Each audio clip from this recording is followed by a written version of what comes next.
নমস্কার বন্ধুরা, এই মুহূর্তে আবহাওয়ার গুরুত্বপূর্ণ খবর। আগামী 24 ঘন্টায় বঙ্গোপসাগরে তৈরি হতে চলেছে অতি গভীর নিম্নচাপ, যার পরোক্ষ প্রভাবে পশ্চিমবঙ্গের দক্ষিণবঙ্গ ও দক্ষিণ বাংলাদেশের উপকূলের জেলাগুলিতে চলতি সপ্তাহের শেষের দিকে অর্থাৎ শুক্রবার, শনিবার ও রবিবার মানে 29 তারিখ, 30 তারিখ ও 1 ডিসেম্বর নাগাদ মেঘাচ্ছন্ন পরিবেশ, মেঘলা আকাশ, তার সঙ্গে বৃষ্টিপাতের পূর্বাভাস থাকছে। তো আলিপুর আবহাওয়া দপ্তর থেকে কোন কোন জেলার জন্য সতর্কবার্তা জারি করা হয়েছে, এই মুহূর্তে কি কি আপডেট আসছে আমরা জানবো। তার আগে আপনি কোন জেলা থেকে এই ভিডিওটি দেখছেন অবশ্যই সেই জেলার নাম ভিডিও কমেন্টে জানিয়ে দেবেন।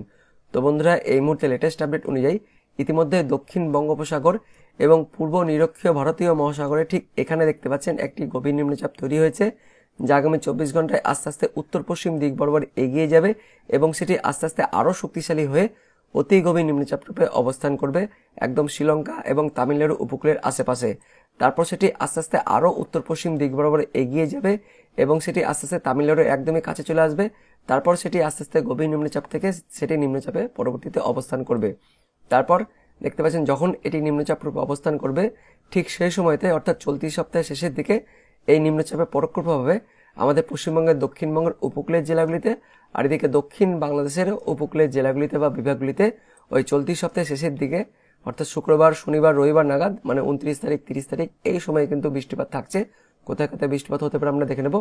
দেখতে পাচ্ছেন 29 তারিখ অর্থাৎ শুক্রবার দিন আমাদের পশ্চিমবঙ্গের দক্ষিণবঙ্গের একদমই উপকূলের জেলাগুলিতে অর্থাৎ দক্ষিণ চব্বিশ পরগনা, তার সঙ্গে পূর্ব মেদিনীপুর এই দুটি জেলাতে একদমই সমুদ্র উপকূলবর্তী এলাকাতে অর্থাৎ নামখানা, ফেজারগঞ্জ, গঙ্গাসাগর, তার সঙ্গে কাকদ্বীপ, রায়দিঘি, ঝড়খালি, হলদিবাড়ি, তার পাশাপাশি গোসাবা, কুমিরমারি এই সমস্ত জায়গাতে বৃষ্টিপাত থাকছে। তার সঙ্গে কিছুটা পূর্ব মেদিনীপুরের কাজুলি, কন্টাই, তার সঙ্গে মন্দারমণি রয়েছে, জনপুট, চোয়াখালী, রামনগর, দীঘা এই সমস্ত জায়গাতেও হালকা বৃষ্টিপাত থাকছে শুক্রবার দিন অর্থাৎ 29 তারিখে।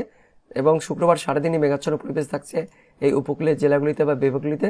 শুক্রবার দিন বাংলাদেশের দিকে আমরা দেখে নেব অর্থাৎ 29 তারিখে বাংলাদেশের দিকে দেখতে পাচ্ছেন একইভাবে উপকূলের যে জায়গাগুলি রয়েছে, এদিকে দক্ষিণ বাংলাদেশের খুলনা, বরিশাল, চট্টগ্রামের উপকূলের জায়গাগুলিতে কিন্তু বৃষ্টিপাত থাকছে। শ্যামনগর, শ্রীকান্তপুর, মংলা, বাগেরহাট, জিনানগর, কাওখালী, মঠবাড়িয়া, পাথরঘাটা, কলাপাড়া, মির্জাগঞ্জ, বরিশাল, ভোলা, বরুণদি, লালমোহন, চারফসন, হাতিয়া, তার সঙ্গে চৌমুহানি, নোয়াখালী, তার পাশাপাশি মানিকাচারি, ফুটিকাচারি, হাটহাজারি, চিটাগং বন্দর এই সমস্ত জায়গাতে, রাঙামাটি, ঝিলাইচলি, লংদু এই সমস্ত জায়গাতে, চট্টগ্রাম, তার সঙ্গে বরিশাল, খুলনা এই বিভাগগুলি একদম উপকূলীয় সমুদ্রবর্তী এলাকাতে বৃষ্টিপাত থাকছে শুক্রবার দিন। বেশি বৃষ্টিপাত বাংলাদেশের দিকে থাকছে, সামান্য বৃষ্টিপাত আমাদের পশ্চিমবঙ্গের দক্ষিণবঙ্গের দক্ষিণ চব্বিশ পরগনা আর এইদিকে একদম পূর্ব মেদিনীপুর জেলাতেও হালকা বৃষ্টিপাত থাকছে।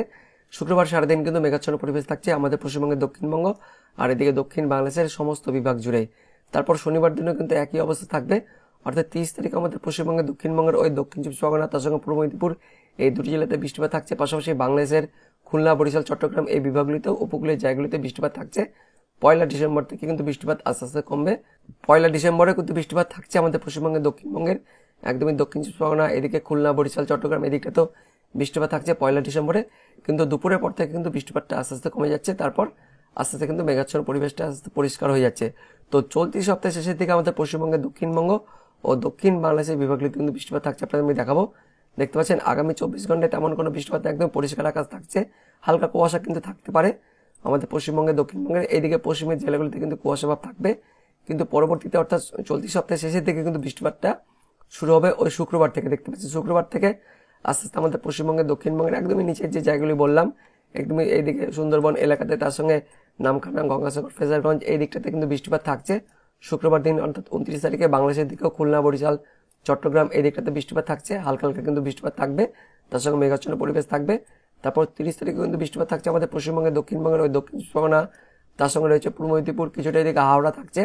বেশি বৃষ্টিপাত আমরা লক্ষ্য করছি 30 তারিখে কিন্তু থাকছে অর্থাৎ শনিবার দিন বেশি বৃষ্টিপাত থাকছে আমাদের পশ্চিমবঙ্গের দক্ষিণবঙ্গের উপকূলের জেলাগুলিতে। বাংলাদেশের দিকে একটু বৃষ্টিপাত থাকছে, তারপর রবিবার থেকে কিন্তু বৃষ্টিপাত আবারও কিন্তু কমতে শুরু করবে এবং 2 তারিখ থেকে বৃষ্টিপাত কিন্তু একদমই কমে যাচ্ছে। তো চলতি সপ্তাহের শেষের দিকে অর্থাৎ শুক্রবার আর শনিবার এই 2 দিন কিন্তু ভালো বৃষ্টিপাত থাকছে আমাদের পশ্চিমবঙ্গের দক্ষিণবঙ্গের উপকূলের জেলাগুলিতে আর বাংলাদেশের উপকূলের বিভাগগুলিতে। এবার দেখে নেব আলিপুর আবহাওয়া দপ্তর থেকে কি কি আপডেট আসছে। তো বন্ধুরা, কলকাতার আলিপুর আবহাওয়া দপ্তর থেকে আজকের যে লেটেস্ট ওয়েদার আপডেটটি প্রকাশিত হয়েছে সেখানে কি বলা হয়েছে আমরা দেখে নেব।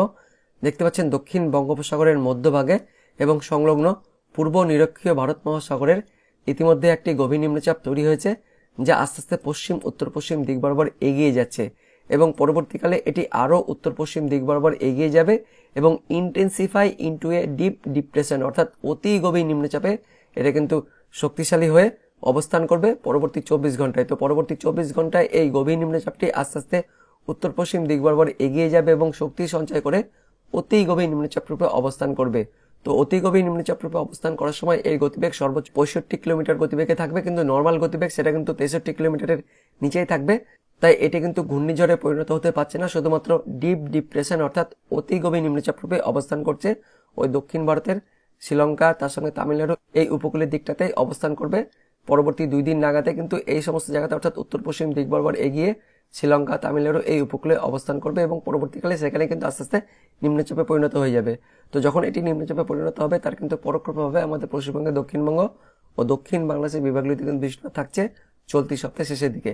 পাশাপাশি আরও বলা হয়েছে আমাদের পশ্চিমবঙ্গের হিমালয়ের পার্বত্য অঞ্চলে কিন্তু একটি ঘূর্ণাবর্তের সৃষ্টি হয়েছে, যার জন্য আমাদের পশ্চিমবঙ্গের দক্ষিণবঙ্গের পশ্চিমের জেলাগুলিতে কিন্তু মেঘাচ্ছন্ন পরিবেশ অর্থাৎ কুয়াশা ভাব কিন্তু তৈরি হতে পারে আগামী 24 থেকে 48 ঘন্টার জন্য। আমরা দেখে নেব কি কি আবহাওয়ার আপডেট আছে।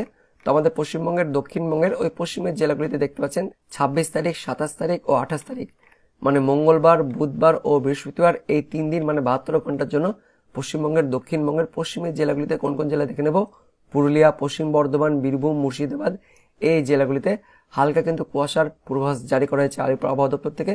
সকালের দিকে অর্থাৎ মর্নিং আওয়ারের দিকে কিন্তু এই সময়টাতে কুয়াশা ভাব থাকবে। কোন কোন জেলা? পশ্চিম বর্ধমান, পুরুলিয়া, বীরভূম, মুর্শিদাবাদ এই জেলাগুলিতে আগামী 48 থেকে 72 ঘন্টার জন্য। পাশাপাশি উত্তরবঙ্গের জেলাগুলিতে কিন্তু হালকা বৃষ্টিপাত তার সঙ্গে কুয়াশার সতর্কবার্তা জারি করা হয়েছে। হালকা বৃষ্টিপাত হতে পারে ওই পার্বত্য এলাকাতে, দার্জিলিং, কালিম্পং এই পার্বত্য এলাকাতে বৃষ্টিপাত হতে পারে, হালকা বৃষ্টিপাত। আর কুয়াশার যেটা পূর্বাভাস জারি করা হয়েছে দার্জিলিং, জলপাইগুড়ি, মালদা তার সঙ্গে উত্তর ও দক্ষিণ দিনাজপুর এই জেলাগুলিতে কিন্তু কুয়াশার পূর্বাভাস জারি করা হয়েছে আগামী 48 থেকে 72 ঘন্টার জন্য। অর্থাৎ 26 তারিখ মানে মঙ্গলবার দিন সকালের দিকে কুয়াশার পূর্বাভাস জারি করা হয়েছে। তারপর 27 তারিখ বুধবারে কুয়াশার পূর্বাভাস জারি করা হয়েছে। তারপর 28 তারিখেও কুয়াশার পূর্বাভাস জারি করা হয়েছে। তারপর 29 তারিখে কিন্তু মোটামুটি শুষ্ক আবহাওয়া থাকবে, কিন্তু তারপর আবারও 30 তারিখ অর্থাৎ শনিবার থেকে কিন্তু দক্ষিণবঙ্গের জেলাগুলিতে মেঘাচ্ছন্ন পরিবেশ, মেঘলা আকাশ কিন্তু শুরু হয়ে যাচ্ছে, তার সতর্কবার্তা জারি করা হয়েছে। অনলাইন সিস্টেম থেকে আমরা দেখতে পেলাম 30 তারিখ 29 তারিখ থেকে কিন্তু বৃষ্টিপাত শুরু হয়ে যাচ্ছে আমাদের পশ্চিমবঙ্গের দক্ষিণবঙ্গের উপকূলের জেলাগুলিতে, পাশাপাশি দক্ষিণ বাংলাদেশের উপকূলের বিভাগগুলিতে কিন্তু বৃষ্টিপাত শুরু হয়ে যাচ্ছে। তো আলিপুর আবহাওয়া দপ্তরের আপডেটে বলা হয়েছে 30 তারিখ অর্থাৎ শনিবার দিন দক্ষিণ চব্বিশ পরগনার কিছু কিছু স্থানে মেঘাচ্ছন্ন পরিবেশ, মেঘলা আকাশ সহ হালকা বৃষ্টিপাতের পূর্বাভাস জারি করা হয়েছে। তাছাড়া দক্ষিণবঙ্গের বাকি জেলাগুলিতে শুষ্ক আবহাওয়া থাকবে। তারপর 1 ডিসেম্বর অর্থাৎ রবিবার দিনও আমাদের পশ্চিমবঙ্গের দক্ষিণবঙ্গের দক্ষিণ চব্বিশ পরগনা তার সঙ্গে পূর্ব মেদিনীপুর জেলাগুলিতে কোথাও কোথাও হালকা বৃষ্টিপাতের পূর্বাভাস জারি করা হয়েছে। আর তাপমাত্রা নিয়ে কি বলা হয়েছে? তো আগামী 5 দিন তাপমাত্রায় তেমন কোনো পরিবর্তন হচ্ছে না। যেমন তাপমাত্রা রয়েছে অর্থাৎ উত্তরবঙ্গে ওই 16-র মধ্যে তাপমাত্রা রয়েছে, আর দক্ষিণবঙ্গে 16 থেকে 20-র মধ্যে কিন্তু তাপমাত্রা রয়েছে, সেরকমই কিন্তু থাকবে। উত্তরবঙ্গে একটু বেশি ঠান্ডা থাকবে, তুলনামূলকভাবে কিন্তু দক্ষিণবঙ্গে একটু কম ঠান্ডা থাকবে। তো বন্ধুরা, এটাই ছিল এই মুহূর্তে আলিপুর আবহাওয়া দপ্তর থেকে পাওয়া লেটেস্ট ওদের আপডেট। তো ভিডিওটি ইনফরমেটিভ হয়ে থাকলে বা ভালো লেগে থাকলে একটি লাইক করবেন, অনেক অনেক শেয়ার করে দেবেন। সেই সঙ্গে আপনি কোন জেলা থেকে এই ভিডিওটি দেখছেন অবশ্যই সেই জেলার নাম ভিডিও কমেন্টে জানিয়ে দেবেন। তো দেখা হচ্ছে পরবর্তী লেটেস্ট ওদের আপডেট নিয়ে। ততক্ষণের জন্য বন্দে মাতরম, জয় হিন্দ।